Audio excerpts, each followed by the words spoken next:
Welcome back to my channel village food with Sulata. আজকে তোমাদেরকে দেখাবো জলপাইয়ের আচারের রেসিপি।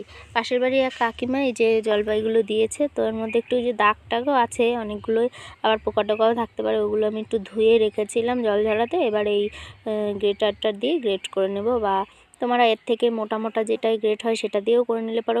এগুলো পাকা জলপাই তো খুব একটা গ্রেট করার প্রয়োজন হয় না, তবুও আমি একটু গ্রেট করে নিচ্ছি যাতে সুন্দর লাগে দেখতে। আর ওই গ্রেটার আর ওই বাসন রাখার ওই মানে কি বলে ডিশ র্যাকটা, ওই দুটো আমি চাকদা গেছিলাম আগের দিন, চাকদা থেকে নিয়ে এসেছি। আমার বাসন রাখার র্যাকটা ভেঙে গেছিলো, তাই এবারে ওই যে ওটা দেওয়ালে টানিয়ে দিয়েছি। তারপরে দেখো জলপাইগুলো আমি ওইটা দিয়ে আর কি গ্রেট করে নিয়েছি। নেওয়ার পরে শুকনো খোলায় দিয়ে দিলাম ওই যে শুকনো লঙ্কাগুলো। আর এখানে 5 ফোড়ন নিয়েছি 2 চামচ মতন, তার সঙ্গে মৌরি নিয়েছি 2 চামচ এক্সট্রা করে, সর্ষে নিয়েছি এক্সট্রা করে 2 চামচ, আর নিয়েছি হচ্ছে ধনিয়া, ওগুলো 2 চামচ করে বেশি নিয়েছি। ধনিয়া, সরিষা আর হচ্ছে আর একটা কী বললাম, মৌরি। সরিষা, ধনিয়া আর মৌরি, এই 3টে জিনিস একটু বেশি করে নিয়েছি। নিয়ে ওই যে শুকনো খোলায় টেলে নেব, নিয়ে পাটাতে আমি আধা ভাঙা করে নেব। একদম মিহি পেস্ট করলে পরে ভালো লাগে না, মশলাটা একটু আধা ভাঙা থাকবে ওই রকম মশলাটা করে নিতে হয়। আর ওই জলপাই গাছ কাকিমাদের অনেক বড় গাছ, বিরাট বড় গাছ, ওরা পারা যায় না গাছ থেকে। বিক্রি করে দিলে দিতে পারে, কিন্তু এবছর কোনো কারণে হয়তো বিক্রি করতে পারেনি। যাই হোক, তো এই নিচে পরে যে পাকার সময় হলো তখন কুড়িয়ে কুড়িয়ে আমাকে দেয় প্রত্যেক বছর, এবারও দিয়েছে। তো আমি ভাবলাম জলপাইয়ের আচারটা বানিয়ে নিই, তোমাদের সঙ্গে একটু শেয়ার করি। আগের দিনই তো বলছিলাম খুদ ভাতের সঙ্গে যে আমার একটু আচার হলে ভালো হতো, দেখো।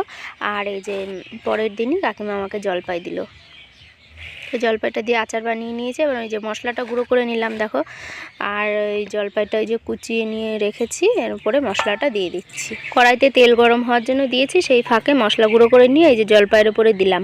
কয়েকটা কাঁচা লঙ্কা চিড়ে রেখেছি সেটাও দেব, আর দিয়ে দিলাম লঙ্কার গুঁড়ো, হলুদ গুঁড়ো, মানে এটা পরিমাণ মতন বুঝে দিতে হবে, যে যেমন ঝাল খেতে পছন্দ করে। এই যে কাঁচা লঙ্কাটাও দিয়ে দিলাম, কাঁচা লঙ্কাগুলো ধুয়ে মাঝখান থেকে আমি চিড়ে নিয়েছি, পুরো ছাড়িয়ে 2 ভাগ করিনি, একটু চিড়ে নিয়েছি। এখানে 2 চামচ পরিমাণ চিনি দিয়ে দিলাম। জলপাই কিন্তু প্রচুর টক, জলপাইয়ের চাটনি আমি কোনোদিনও রান্না করি না, আমার খেতে ভালো লাগে, কিন্তু এত পরিমাণে চিনি দিতে হয় সে মানে সেদ্ধ করলেও কষলে মানে ফেলে টেলে দিলেও মানে টক যায় না, এর প্রচুর চিনি দিতে হয়। কিন্তু আমি জলপাইয়ের আচার মানে চাটনি বানাই না, কিন্তু এই টক ঝাল আচারটা আমি প্রত্যেক বছরই বানাই, অল্প আর বেশি। তো এই যে তেলটাও দেখো গরম হয়ে গেছে, তেলটা একটু গরম করে নিলেই ভালো হয়, কেননা যদি রোদের সমস্যা থাকে তাহলে এটা নষ্ট হওয়ার চান্স থাকে না।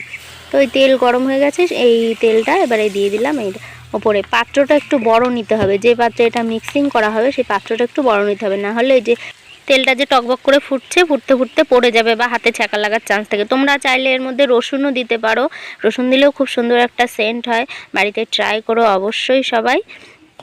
এবারে আমি এটাকে ভালো করে মিশিয়ে নেব, তারপরে দেখব কালার টালার ঠিক আছে কি না, যদি লঙ্কা হলুদ দরকার হয় একটু দিয়ে নেবো। আমার কিছু দেওয়া হয়নি, মেশানোর পরে সুন্দর একটা কালার চলে এসছে। এটাকে আমি 2-3 দিন এইভাবেও রোদে দেওয়া যায়, মুখটা কাপড় দিয়ে বেঁধে, আবার বয়ামে ভরে রেখেও রোদে দেওয়া যায়। তো আমি এই বয়ামটাও কিনে এনেছিলাম, এটা কেনা হয়েছিল সেই কালী পুজোর মেলা থেকে, সিলিন্দা বাজার থেকে আমি এটা কিনেছিলাম, 50 টাকা নিয়েছিল। এই বয়ামটা খুব বেশি বড় না, কিন্তু 50 টাকা নিল। তো এনে থেকে সেই তখন থেকেই ভাবছি যে জলপাইয়ের আচার বানাবো।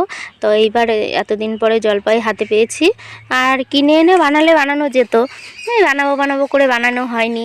এবারে ওই যেই দেখো তেলে কিন্তু এটাকে ডুবিয়ে দিতে হবে, একদম তেল দিয়ে সুন্দর করে ডুবিয়ে দিতে হবে। এইটুকু আমি রেখেছি গামলায়, দিলে দিয়ে দেওয়া যেত, বয়ামে আমি দেইনি, খাওয়ার জন্য রেখেছি।